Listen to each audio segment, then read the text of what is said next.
Mr. President, hinawakan din namin yung problema na yan nung panahon ni Presidente Marcos.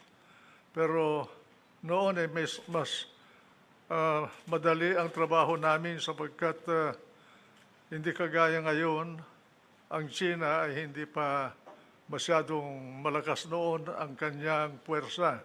Wala silang Navy, wala pa sila dyan sa West Philippine Sea, kaya madali ang aming trabaho noon. Ngayon, sa inyong panahon, medyo mahirap ang katayuan ninyo at binabati ko kayo sa inyong approach dito sa ating usapin sa West Philippine Sea. Hindi natin kailangan ang mainit na ulo dyan sa bagay na yan sapagkat yan ay malaki ang kaugnayan niyang usapin na yan, hindi lamang sa ekonomiya ng Pilipinas, kundi sa seguridad ng ating bansa, ng ating mga kababayan, at lalong-lalo na itong lupain natin na minana natin sa Espanya at sa Amerika. Kaya po, ako'y nagagalak sapagkat pinakinggan ninyo ako at pinangangako ko sa inyo na kung kailangan ninyo ang serbisyo ko, gratis et amore, para sa bayan, para sa inyo, para sa ganon ay makatulong sa inyo, Mr. President. Salamat po. I'd like to thank you for this rare privilege given to me by you, accommodating me and the Filipino people. You can proceed now, sir, with your narrative for tonight. Alam niyo itong South China Sea ay masalimuot na usapin dito sapagkat ang China ay kaya gumagalaw dyan sa lugar na yan sapagkat nauukol yung bagay na yan, yung lugar na yan sa kanyang katayuan bilang isang bansa dito sa ating planeta. Pag may mga ibang bansa na makahawak niyan, lugar na yan, ay palagay ko mahihirapan ng China sapagkat 80% ng kanilang enerhiya at pati na ang kanilang mga pagkain sa China ay dumadaan dyan. At yan ay importante sa kanilang seguridad. Ganon din ang Hapon. Lahat ng kanilang pangangailangan na enerhiya, 60% ng kanilang enerhiya dumadaan din dyan. Ganon din ang Taiwan at lalong-lalo na ang South Korea. Kaya dapat kailangan na friendly ang approach natin dyan, hindi hard, assertive, and aggressive approach. Sapagkat kung hindi tayo magkakaunawaan sa China, ay madadamay ang interest ng ating mga kababayan, ang ating ekonomiya, pati na rin ang ating seguridad dito sa usapin na ito. Mr. President, ako po bilang isang Pilipino at isang nanungkulan din, ako po ay anumang oras kung kailangan nyo ang aking tulong sa mga anuman na bagay sa ating bansa, gratis et amore, tawagin lang ninyo ako po. Sir, ang totoo niyan, ang bayan ang nangangailangan sa inyo hanggang ngayon. Ako, second lang ako doon sa linya, sir. At Salamat, salamat. Mr. President. Salamat. Yes, sir. Thank you. Thank you very much. You can now proceed with the narrative you gave us. And if you can kindly relate to the nation what you told me in a conference just before. Kailangan, Mr. President, kung maaari ninyong payagan na imungkahi ko ito, dapat ang bansa nating Pilipinas sa inyong liderato ay gawin na malakas ang ating kakayahan na manindigan ng sarili. Sapagkat dito sa mundo na ito, ngayon, hindi tayo maaaring umasa sa ating mga kaalyado kahit na sila na ang pinakamalakas na puwersa sa ating planeta sapagkat marami din silang mga problema sa kanilang buhay, sa kanilang bansa. Marami pa silang problema sa panglabas. Kaya dapat palakasin din natin ang ating ekonomiya, ang ating puwersa militar, at naintindihan siguro yan ng China sapagkat yan din ang ginagawa nila para sa ganon ay sila ay manatili na isang bansa na malaya. Kaya Mr. President, I congratulate you for your effort to see to it that the country will survive in these critical times. Hindi dapat gamitin ang mainit na kaisipan na kagaya ng mga kritiko natin. Dapat balance lang ang approach natin at mahinahon. Dad, what you said inside, you say again. Lahat ng sinabi mo kanina, sabihin mo. Ayun. Sir, if you can kindly relate to us now what this is the problem of the West Philippine Sea. Alam na po ninyo, nung ako'y nasa Senado, Senate President ako noon, inimbita ako ni President Aquino isang hapon doon sa palasyo, doon sa cabinet room. Nung dumating ako doon, akong unang dumating. Pangalawa, dumating si Senator Trillanes. Pareho kaming senador noon. Meron siyang ibinubulong sa akin na treason. Di ko naintindihan yung gusto niyang sabihin. Pagkatapos nung dumating na si Albert Del Rosario, kalihim ng Department of Foreign Affairs, at kasama niyang presidente, umupo sila, binibriefing kami ni Del Rosario tungkol doon sa nangyari sa Scarborough, Seoul. At mukhang nagkaroon ng alitan ang pangkat natin at ang pangkat ng China doon. Ngayon,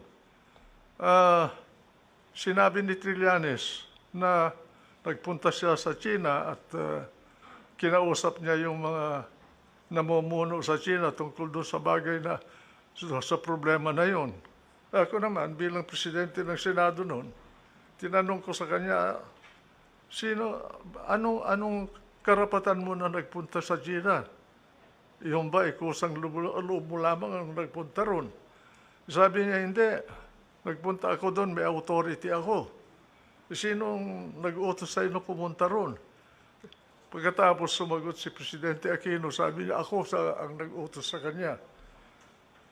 Sinabi ko kay Presidente Aquino na dahan-dahan, Mr. President, medyo masalimut yata yan sapagkat hindi natin alam kung anong mga pinag-usapan nila ni Trillanes doon sa mga nakausap niya sa China. Kaya mag-iingat tayo. Pagkatapos noon, si Secretary Del Rosario, binigyan ako ng sulat ni Ambassador Brady natin sa China na nagrereklamo na itong si Trillanes ay binabypass siya. Yung pala, si Trillanes pasok at labas sa China na tila hindi na dumadaan sa immigration dahil inuutusan yata siya ni Presidente Aquino. Kaya sinabihan ko sila na dapat huwag natin gawin yun sapagkat bansa ang nauukol dito. Nagkaroon ng mediation. Ngayon, ang mediator pala doon ay ang Amerika. Ang question ngayon na hindi ko masagot at hanggang ngayon hindi ko alam kung sino ang humingi ng tulong ng Amerika. Ang Amerika ang nag-mediate. Nagkaroon ng kasunduan dahil sa mediation ng Amerika na umatras bawat China at Pilipinas doon sa area ng Scarborough. sinunod ng Pilipinas yung kasunduan sa ilalim ng mediation ng Amerika, pero ang China ay hindi sumunod. Ngayon, ang question ko, kung ang Amerika ang naging mediator, unang question, sino ang humingi ng tulong ng Amerika? Pangalawa, bakit nung hindi tinupad ng China ang kasunduan, numatras din siya?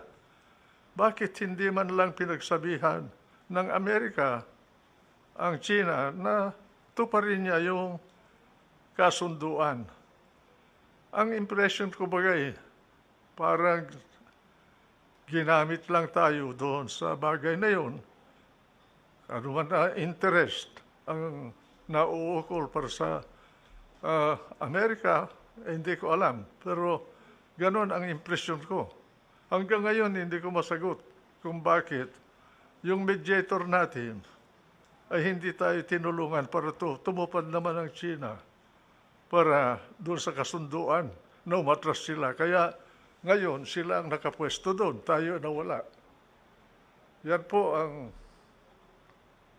natatandaan ko na pangyayari dyan sa problema ng tinatawag natin na panatag, isla ng panatag. Senator, I would like the people to know, you have given us really almost the foundation of your talk tonight and probably your answers, na bakit pumayag ang Pilipinas na umatras tayo. And I would like to know if you know what drove Aquino to reach that decision to order the Navy to retreat. Yun daw ang kasunduan na natamo ng dalawang panig sa ilalim ng mediation ng Amerika, Mr. President. Kaya dapat siguro si Albert Del Rosario malaman sa kanya kung sino ba ang bilang Secretary of Foreign Affairs noon, sino bang humingi ng tulong ng Amerika? Si Ambassador Quisha ba, na siya ang ambassador ng Pilipinas sa Washington noon, o ang mismong palasyo, si Presidente Aquino? Hindi natin alam eh. Ngayon, dahil doon sa pangyayaring yun nagkakuan tayo, na nalugi tayo. Dahil umatras tayo, ay China hindi nila mapaalis doon sa lugar na yun. This is really the dilemma of the nation. For me, sir, the beginning of this problem was when we retreated. And since then, yung mga paperwork about the arbitral award has become meaningless. And the opposite camp of the political side ay nasabi that I should do my very best in asking the UN. Mr. President, sa aking paningin, hindi naman nasasayang yung desisyon ng arbitration dyan sa bagay na yan. Sapagkat nandyan na yun na palagay ko nakarehistro yung desisyon na yun sa record ng UN. Alam nila yun. Ang karapatan natin nanggaling din sa UN Convention of the Law of the Sea. At yun gawa ng United Nations. Kaya ano pang kailangan resolusyon ng UN para malunasan yung sigalot na yan para sa atin? Palagay ko, kahit na may resolusyon ang UN, hindi naman maipapatupad ng UN yung resolution nila. Wala silang police force. Wala namang world government na kagaya ng istruktura natin sa ating bansa. Meron tayong hukuman, meron tayong pulis, na kung merong kailangan na usapin tungkol sa hustisya, mapupunta ka sa hukom. Hindi ganyan sa level ng mga bansa. Sa level ng mga bansa, ang nananatili dyan kung ano ang kakayahan mo kontra sa kabila. Yun lang. It is what operates in the level of nations, Mr. President, is what they call the law of nature, the law of force and nothing more. That is international law. That is what I've been telling at least our countrymen. I was frank enough early in the early days, and I said that might makes it right. And we are not, unfortunately, on the side of might. So we cannot do anything because we cannot be in parity in force and in all. So we have to talk, just talk and talk until such time, by the grace of God, if there is an opportune time for all of these things to correct itself, maybe. Ang ano ko, sir, kasi ako yung sinisisi nila na bakit ko raw I will not forcefully do everything to go to the United Nations to ask the body for help. One is that I am a realist, sir. And if this question is as big as the West Philippine Sea, this will eventually reach the Security Council. Mr. President, in the first place, you were elected by the Filipino people to be the leader of this country. Nobody else can frame the foreign policy of the country except the president of this country. That is true to us and true to other countries. Not even the Supreme Court can interfere with your foreign policy. That's the highest political act of a president. And I wonder why people keep talking without understanding this system. No one else can frame or formulate the foreign policy of the Philippines except President Rodrigo Roa Duterte. That's what... Not Carpio, Albert Del Rosario, or Juan Ponce Enrile. There is only one person. That's the President of the Philippines. That's what I've been telling them, sir. What could be more genuine to a title, to a right, to a claim, than the paper itself of the arbitration? Our claim springs from the UNCLOS, Mr. President. It was simply interpreted by the arbitral body in accordance with the dictum of UNCLOS. Of course, apart from UNCLOS, earlier we got involved in the West Philippine Sea because of the discovery of Tomas Cloma during the regime of President Carlos P. Garcia. And that discovery during the presidency of Carlos Garcia, nothing was done about it.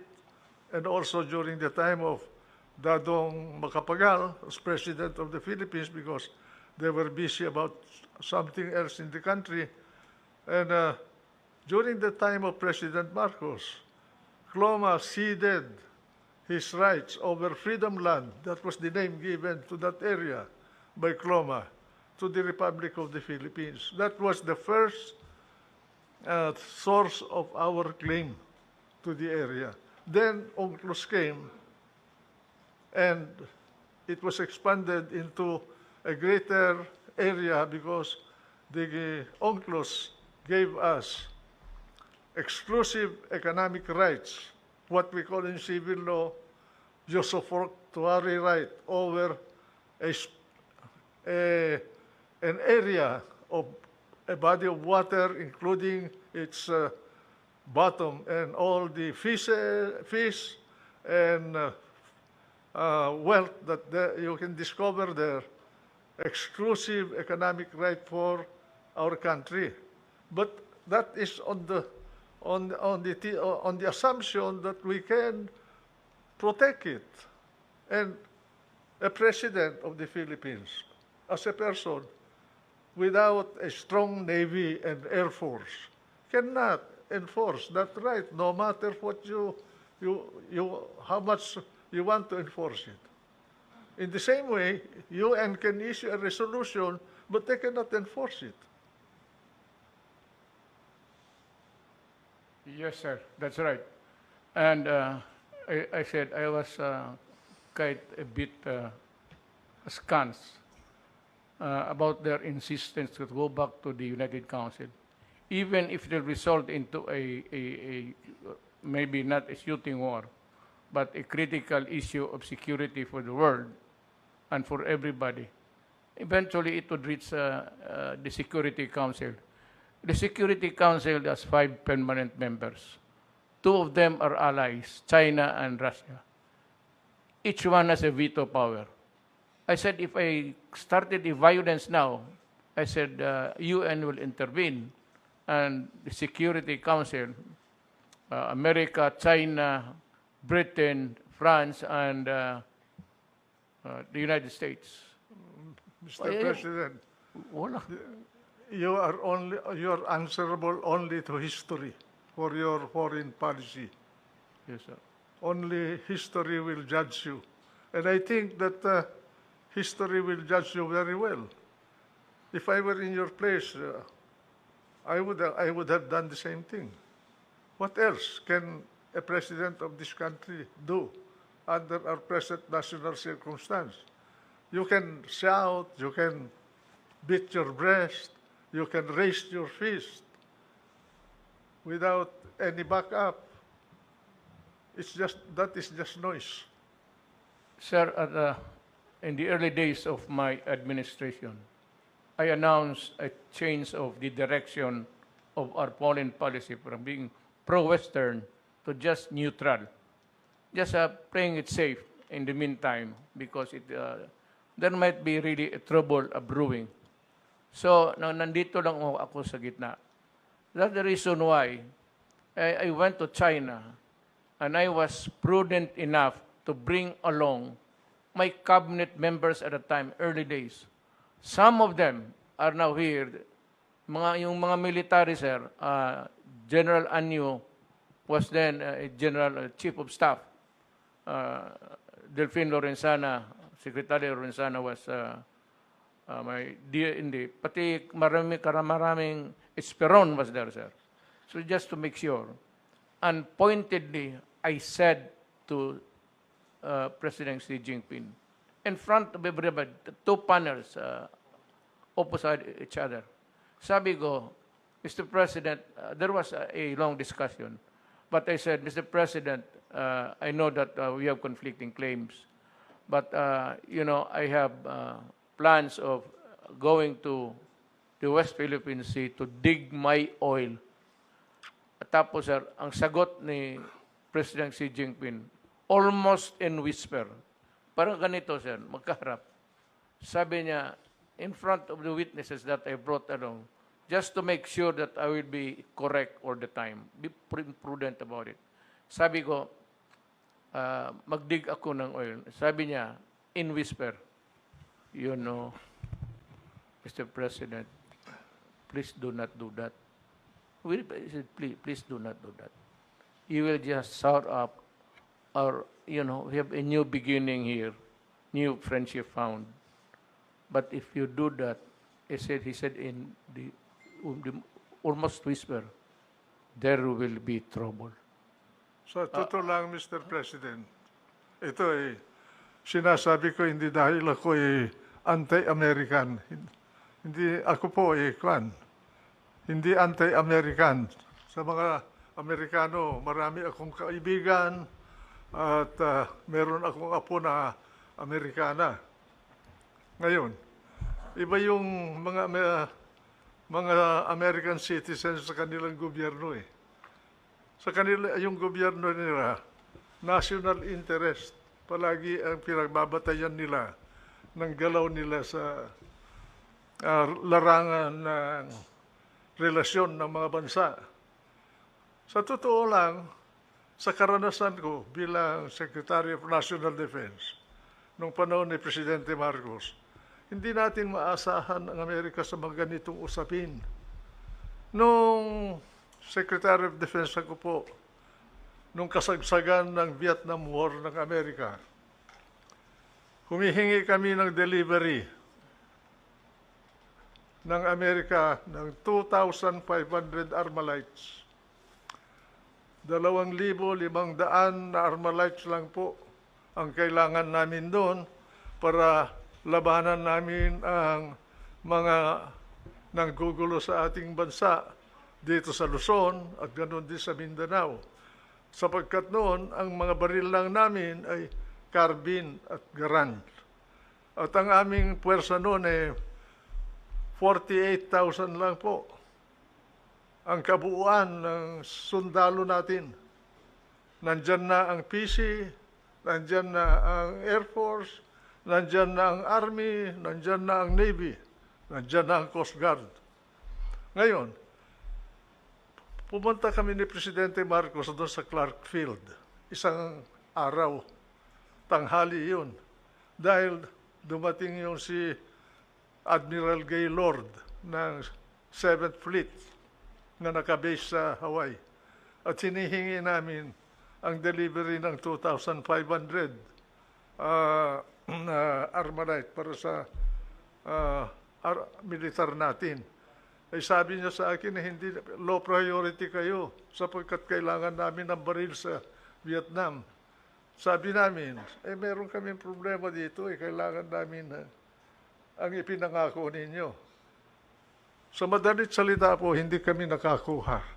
Kaya dahil doon sa karanasan na yun, bilang sekretaryo ng kalihim ng Department of Defense noong mga panahon na yun, minungkahi ko kay Presidente Marcos kung ganito ang trato sa atin ng Amerika, nandito ang base militar nila.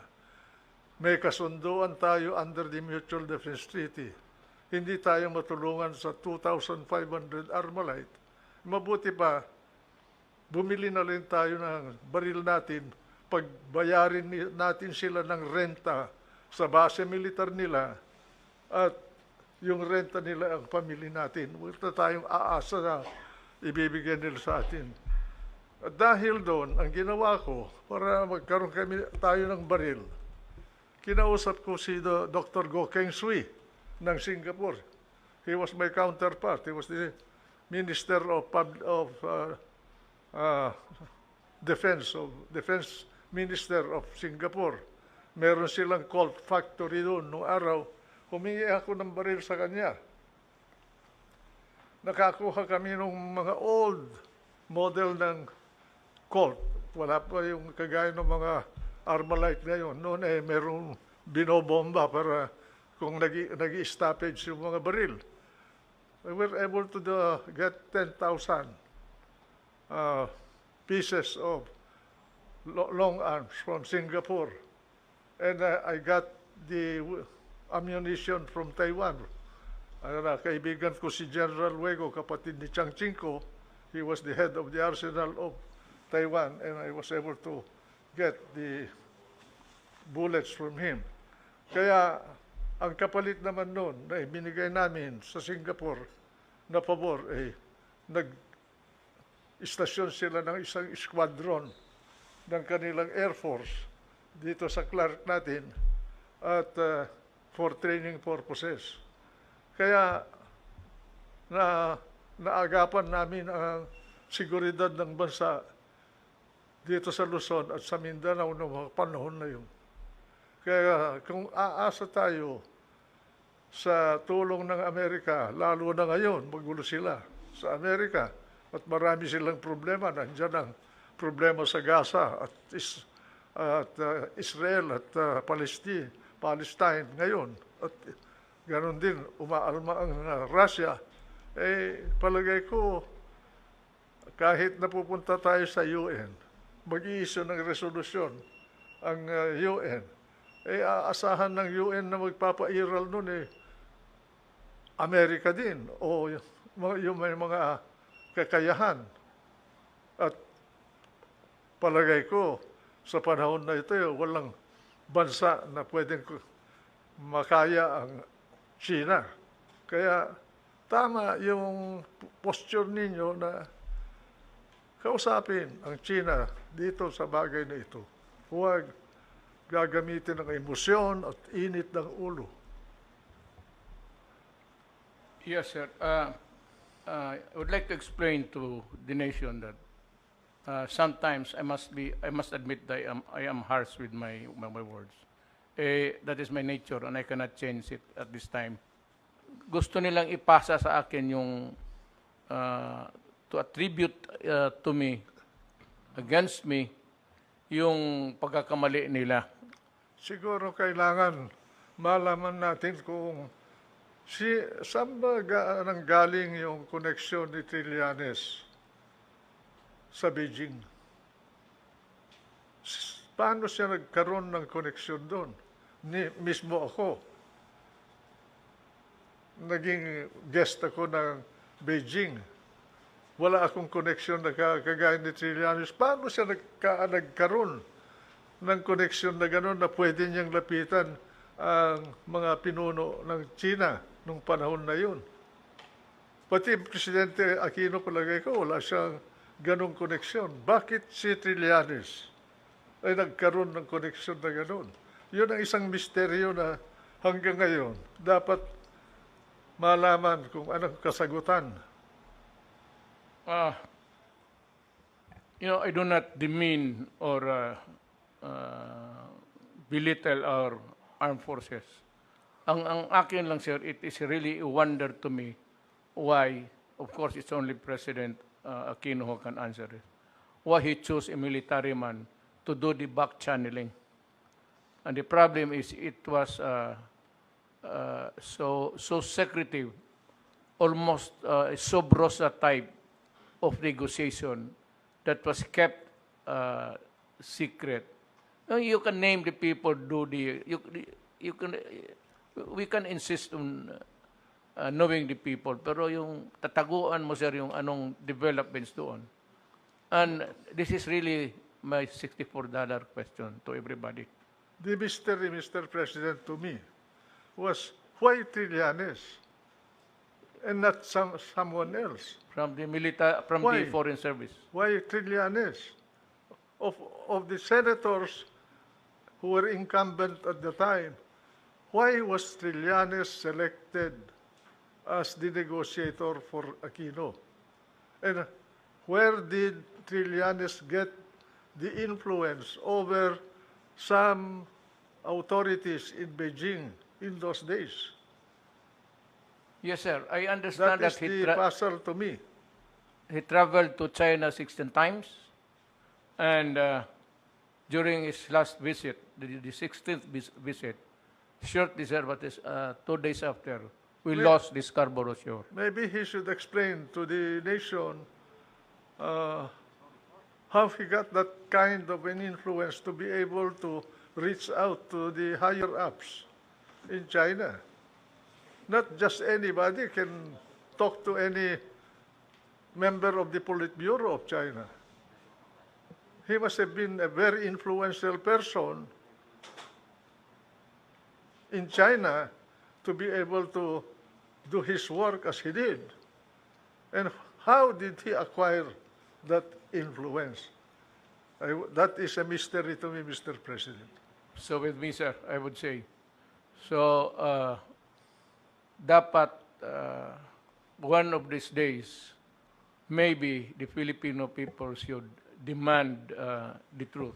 They should If ask. they cannot get it from the mouth of Trillanes, because maybe it would be a self-preservation thing, then at least some people in the foreign ministry, especially our ambassador at the time, Ambassador Brady, can explain, because as I understand from you earlier, he was not allowed by Trillanes to take notes. Alam mo kasi, sir, ganito yan para sa mamalaman ng mga taong Pilipino. kagaya ngayon, nandito kami. Sa likod natin, yun yung mga yung ambassadors, pati mga stenographers kumukuha ng record. So maybe I learned from you earlier na Trillanes did not allow him to take notes. Ang ang problema ko diyan, Mr. President, bakit si Trillanes? Pangalawa, bakit binaypas niya yung embahada natin sa Beijing? At sa impresyon ko, pati si Del Rosario, nakalihim ng Foreign Affairs noon, ay binaypas din niya. Walang kamuangmuang si Del Rosario doon sa meeting na yun na tungkol doon sa pinag-usapan sa Beijing. Ngayon, at nasan na yung sulat naman ni Brady, dahil binigyan ako ni Del Rosario ng kopya, marami kasi akong record, wala na akong panahon na tumingin doon sa aking lumkat doon sa aking mga records. Eh, nasa kanya yon, copy lang yung binigay sa akin eh. O, bakit wala sa Department of Foreign Affairs yung kasulatan na yun? Dapat nandun yun. On files. Official record yun eh. You're correct, sir. Yun nga ang problema natin. There is a monkey wrench in arriving at the truth. And that is really what happened in the negotiations. And why, bakit nag-atras tayo? What prompted Aquino or upon whose advice? Because I do not think that President Aquino would just decide on his own when he knows nothing about it, even the negotiations. So, Mr. Consino, who prompted him to arrive at that decision? Tayo ang na-11. Pero yung na mag-itan between the Philippines and China, eh hindi naman nyo naman lang sinabihan yung China na, oy, tuparin mo naman yung kasunduan sapagkat yung Pilipinas sumunod eh. Bakit hindi ka sumusunod? Wala eh. Walang nangyaring ganun eh. Unang-una, kung basahin mo yung Mutual Defense Treaty, ang sinasakop lang nun kasunduan natin sa Amerika ay kung may atake sa ating mga fighter planes o ating mga barkong pandirigma sa Pasipiko, saka lang pwede nating gamitin yon.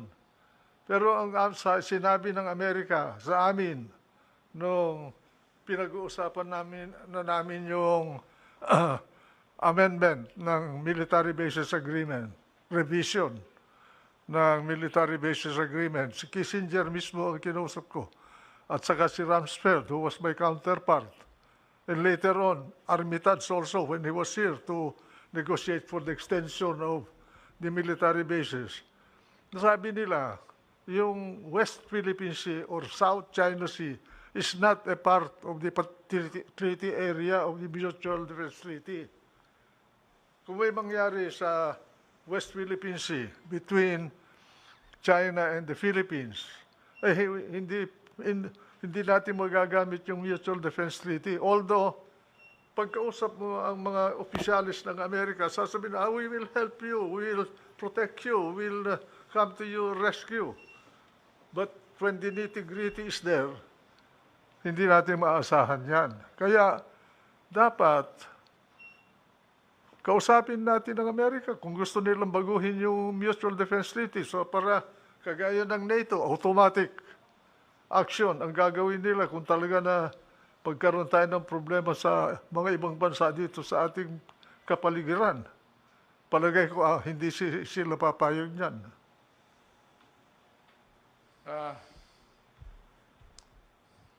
I don't know what I said. I'm just a few months away from my presidency. But I'm really greatly worried about this situation because there will be a time that we will be looking towards the resources of the South China Sea or the West Philippine Sea. There will be a time that itong oil, gas, and everything, which you said run into billions, I do not have the figures, they might take an interest on that. And that is the time when I said that there will be a real problem. Not so much now.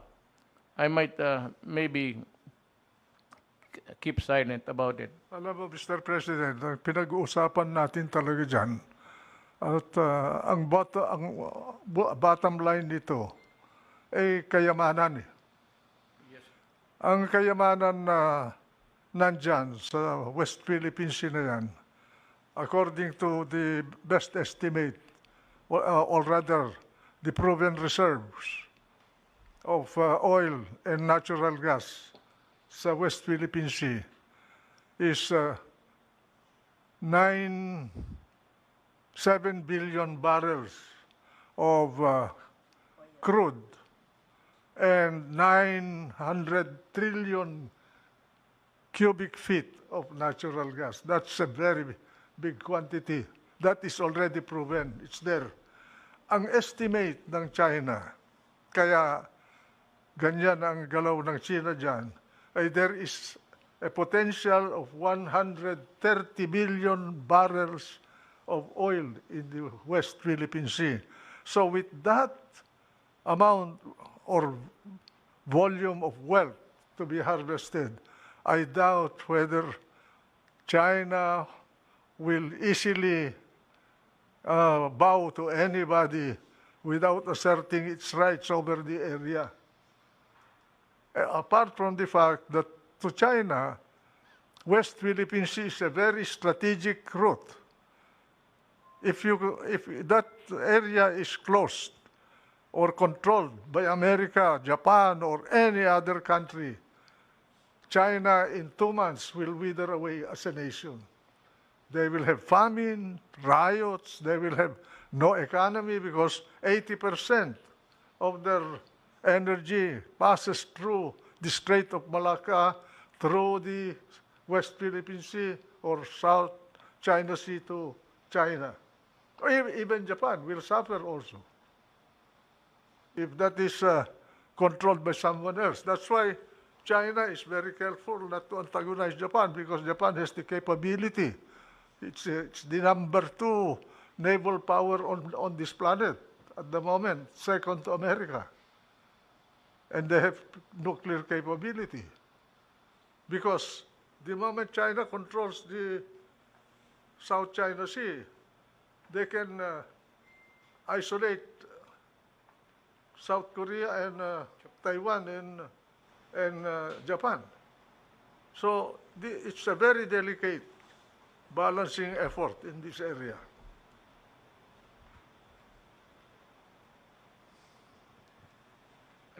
Alam mo, sir, I really see the problem, a serious problem in our hands.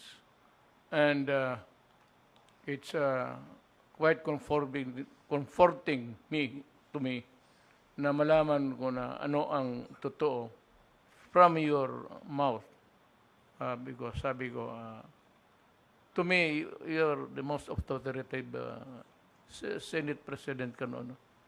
Alam mo ito lahat at dapat malaman ng taong bayan because hindi naman ako, I'm not talking about politics, I'm just talking about the behavior of some na tinitwist nila. So it could be just, I said, they want me to correct what is wrong. Ang problema niyan is the wrong started from them. So, ginagawa akong,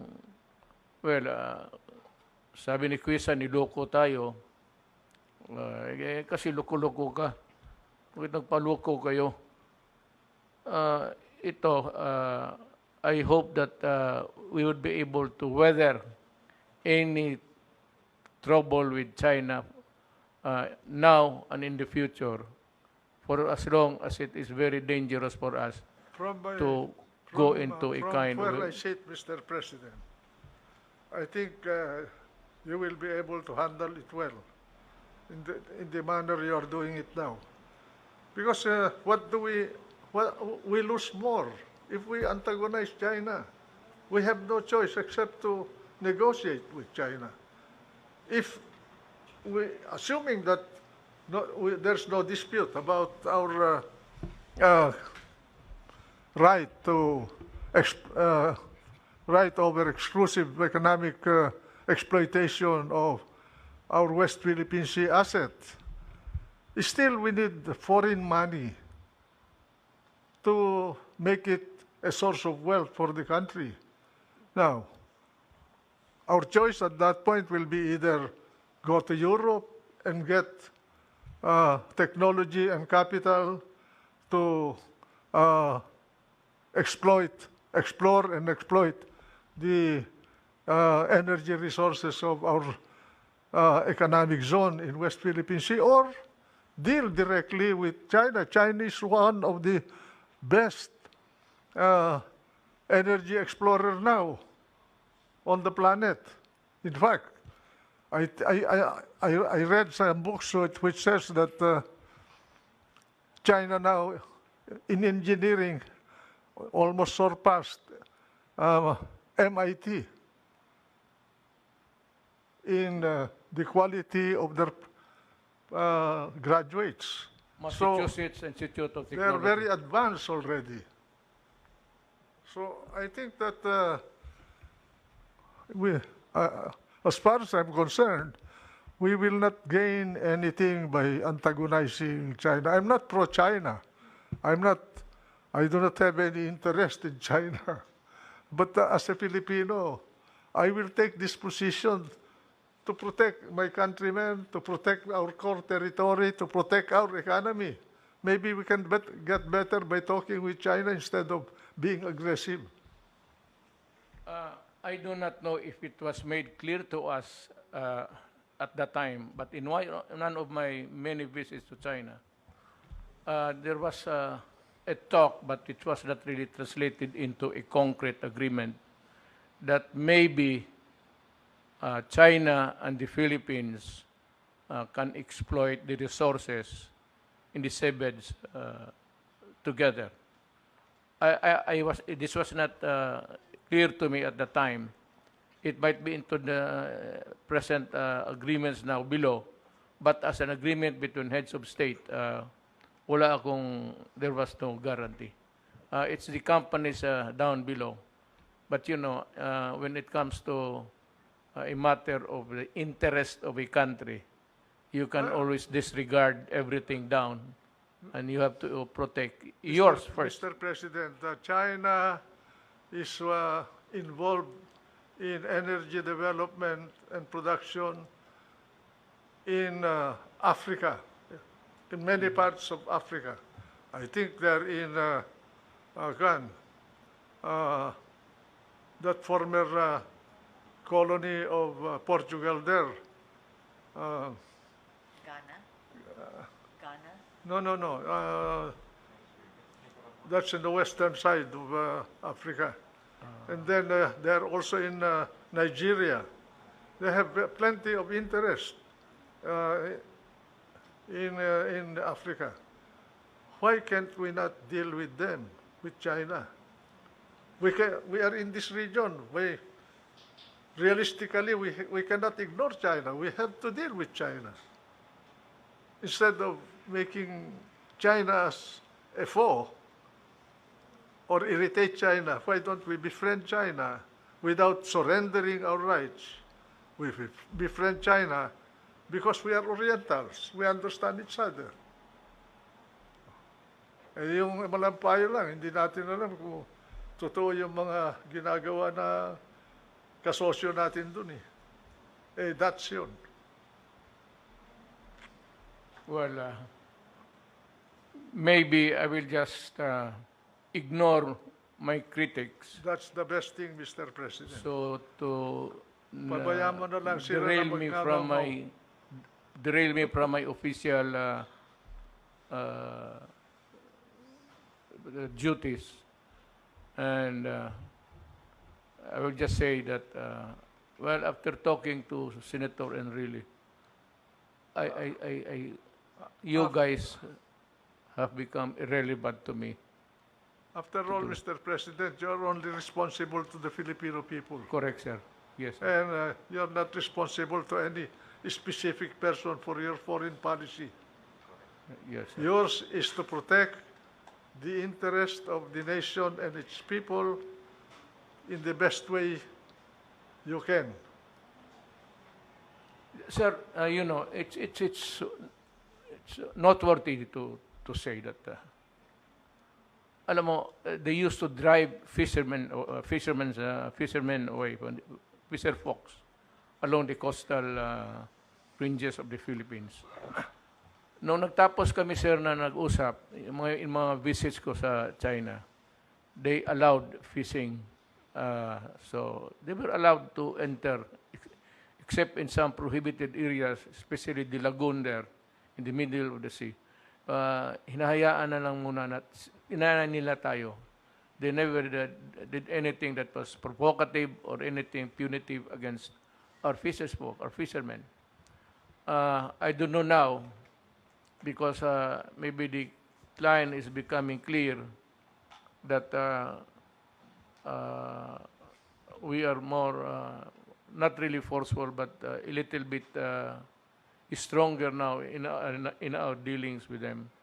But I would like to assure, I said to China, I assure you guys that nothing of a sort of a placing their arms against you. Even if we put our entire Navy ships there, we will not start a war because we cannot afford it. I was just being frank to everybody. And China understood us. And that is why I said when the pandemic started, I knew right away the problem. The problem is we do not have it. We do not manufacture it. So I called President Xi. Sabi ko sa kanya na Mr. President, we do not have the resources. We have not reached that sophisticated level of technology to do a mass manufacture of vaccines right away, and even to find one. Sabi ko, wag mo lang kaming kalimutan. And he said, yes, of course, we are friends. So he said, I'll send you. So the first vaccines that arrived in the Philippines were donated by China. And now these idiots in the other side, para bang sinasabi, lumunod, I kneel down before China because of I asked help from China. So I said, look. Sa totoo lang, Mr. President, kagaya nung sinabi ko na pag kung titingnan ninyo, ang China, ang kino-question lang niya sa atin, yung claim natin doon sa West Philippine Sea. They do not question yung core territory natin na binakuran na natin under the UNCLOS. Rine-recognize nila yan. Pati yung Benham Rice, hindi nila pinagkikialaman yun. Sapagkat sa kanilang paningin, against everybody on this planet, they discovered all of these islands themselves ahead of time, just like the Europeans discovering Asia and Western Hemisphere in the past. Yun ang kanilang position. Kaya, we leave the problem there and then talk to them friendly in order that we can get a better deal with China. We have to deal with China. We cannot afford to antagonize China. That's my position, sir, ever since. So, ganito na lang. Ito yung paghingi ko rin ng bakuna, inisyo, sabi ko, no, it's not wrong to express gratitude. Binigyan tayo ng wala eh. Yung panahon na kailangan natin, binigyan tayo. Ano ba naman, tapos makipagira ka pa sa panahon ito, wala ka nga ng bakuna eh, bakuna lang. Tumutulong naman sila sa atin. Yeah, that's good. So, they are picturing me to be a traitor. Ano daw ako yung, I am a traitor to my country, and that's treason. Sabi, gusto ko magsalita dito ng ano, pero Noong panahon ni Trump po ba, meron kayong nakuha na tulong? nung panahon ni Trump. Wala tayong makukuha dyan.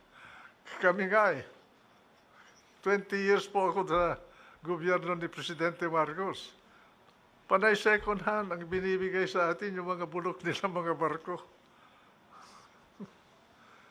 Yung Sikorsky natin, hindi nila binigay yun. Binili natin yun.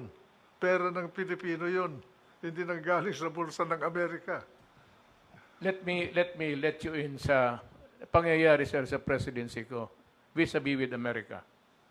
One is early on, we need something like so many Armalites, 23,000, I think, for the PNP. Alam mo, hinold yan ng Congress because they said that human rights violator daw ako and it will be used against my citizens. Matagal na lang, hindi lang ikaw po ang ginandyan nila. Si Presidente Marcos nga Tsaka yung helicopters ko, nag-order ako, tapos gusto kong i-cancela, but they reconfigured the route of the, kasi nag-back out ako sa deal, but we were able to succeed by selling helicopters to us, Bell helicopters, but made in Poland. So, kasabi ko kasi, guys, I am not really begging you for these choppers.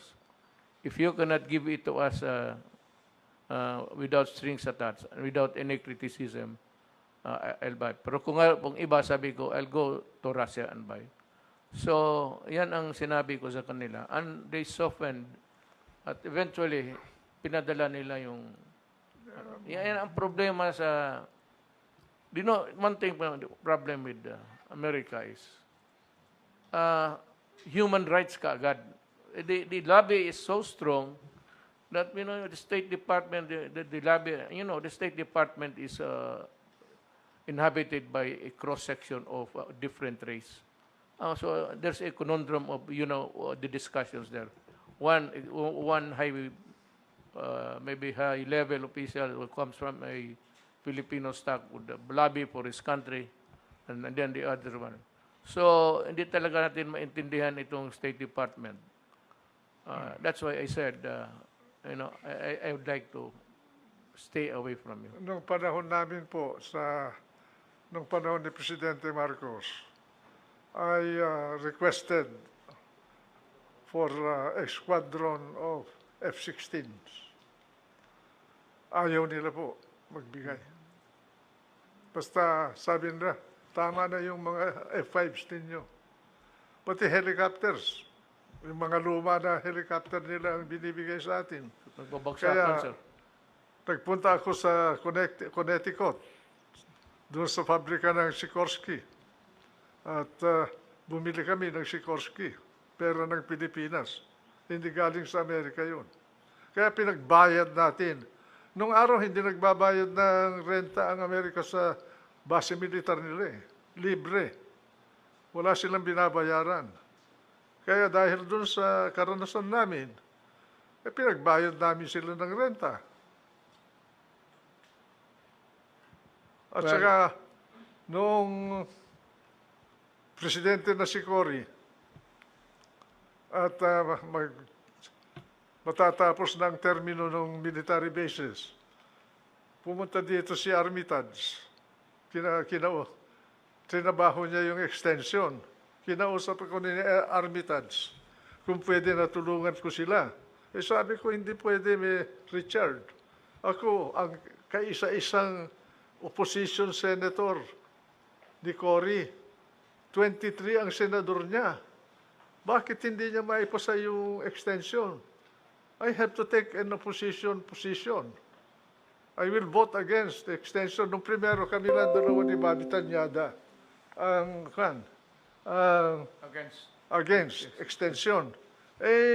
Sumama sa amin sila Joey Salonga, sila Maceda, sila Sotero Laurel, dami. Kaya naging 11 senators of Cory plus me, made 12. So, terminate the military bases agreement. That they have substituted it with another ruse system, itong visiting forces agreement. Now, under that agreement, it is what was entered into by Aquino again. It's up for renegotiation. And that power belongs to the president. I should have an idea, hearing from you, what I should do. Kaya ipaulit-ulit ako na iba yung gobyerno ng Amerika sa mga mamamayan ng Amerika. I-distinguish natin yun.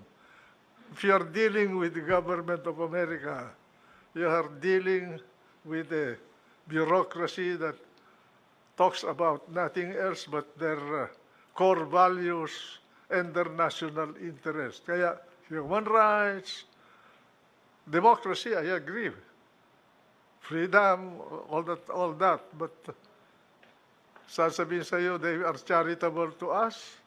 Ang gobyerno nila, madidisappoint po yung mga kritiko natin just sa bagay na yan. So,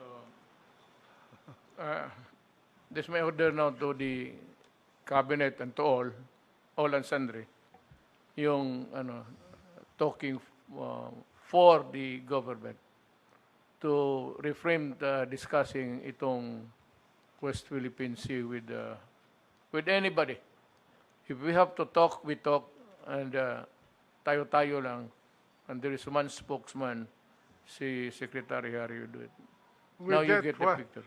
Mr. President, if I may suggest, we get what we can get from China on the West Philippine Sea, use it to strengthen our military capability and exploit Benham rice, Philippine rice.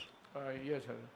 Benham rice is exclusively Philippine property. Yes, that's right, sir. I have made it clear to the world, that I will not allow any intrusion there. Well, of course, the right to innocent passage is everybody's privilege. But to allow anybody even to just try to exploit or to even to look, I will not allow them to do that, because that Philippine rice belongs to the Filipino people. All I can say, Mr. President, is we must do everything to avoid irritating China or giving China a reason to Be angry. deal with our core territory, because our core territory is very important to China. It's like a fence from the Kuril down to Honshu, all the way to Ryukyu, Formosa or Taiwan, to the Philippines, all the way to Indonesia. That's the first line of defense of America. And they cannot penetrate that. The only way for them to get out of the West Philippine Sea is either they go up over Hokkaido and exit in La Perouse Strait, or they pass through the Strait of Luzon between Taiwan and Batanes, or they go south and veer east behind Balabac and pass through the Sulu Sea to the Celebes Sea. That's why we must never give China a reason to attack our core territory. We have enjoyed the best. That is the bottom line. We have the best of Nothing more, relations. nothing less. We have the best of relations now. We will not wait that. We will not waste that. Bakod tayo ng China from our northernmost island, Amianan, all the way to Sabah. Parang bakod yan sa kanila. Bigyan mo sila ng rason para invade you. Ano magagawa ng Amerika? They will not risk a nuclear war with China for us. The next war will be fought on nuclear peace. Wala na yung conventional, sir. Wala If it na. is war against big powers, it will be a nuclear war. And it will reduce this planet into a dry land. Vulnerable din ang Amerika. Yan nangyari lang sa kanila, yung pipeline nila. That's already a signal that there is some vulnerability on them. Tayo rin, we are vulnerable. If we irritate a country like China, we cannot patrol all our islands from the north all the way to the Sulu Sea. We are a porous country. Yeah, very poor. Kung nga mga Hapon nga, they were not able to guard the coastlines of the country. That's why the Americans were able to supply us with firearms in March of 1945 already. When the war broke out in 1941, December of 1941, the only time that the Americans came to us to help us, the guerrillas I'm talking about, was March of 1945. That's a period of agony for the country. MacArthur abandoned us. And then they wrecked Manila. They destroyed. The Japanese did not destroy Manila. It was destroyed by the The Americans. heaviest bombing to occur in Southeast Asia at that time was when they bombed Manila to rubble. So, I would like to just study very carefully with the advent or with the coming of the renegotiation of the visiting forces agreement. Something has got to give. It could not be nihinuhay lang sa atin. At least in my time. But I said, I made it clear that, well, I have not been to America for the longest time. The last visit was about 10 years ago, and President Trump invited me several times, but I said, for as long as you treat us like, something which is an inferior, ginagawa mo lang kaming detachment ninyo. You are making the Philippines a sort of an early warning device detachment bago mag-abot ng Amerika. And I said, this cannot happen during my time. Mr. President, critics you'll always have. If I were you, I would not mind them. Just mind history, the Filipino people. Yes, sir. So, alam ng tao ngayon bakit ako hindi sumasagot. And this is the best advice that I got ngayong gabing ito. So, it's been a long talk. Sir, I would like to thank you again Anytime, for Mr. President, gratis et amore. nalaman I'm ng at your beck and call. Filipino. To me,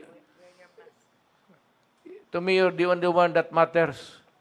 So, if you say that I do not waste my time with them, so I will not waste my time to them.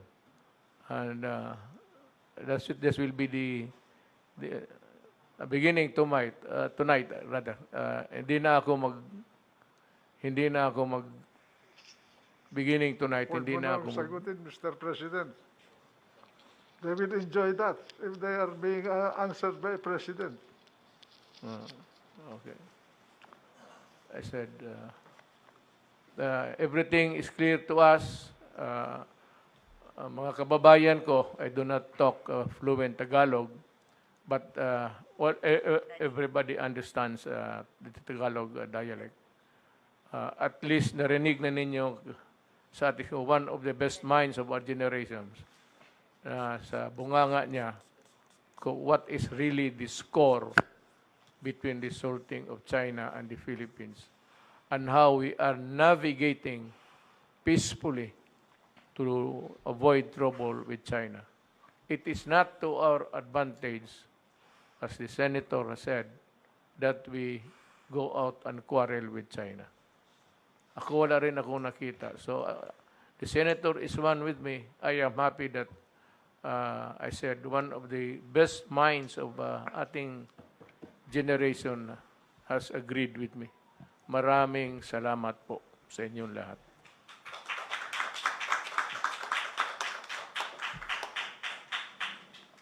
Usap kayo. Okay na. Yung isa na lang.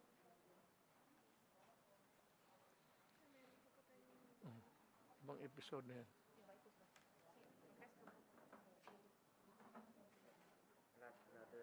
Another part na po. Another episode. Bali, isang program lang yan.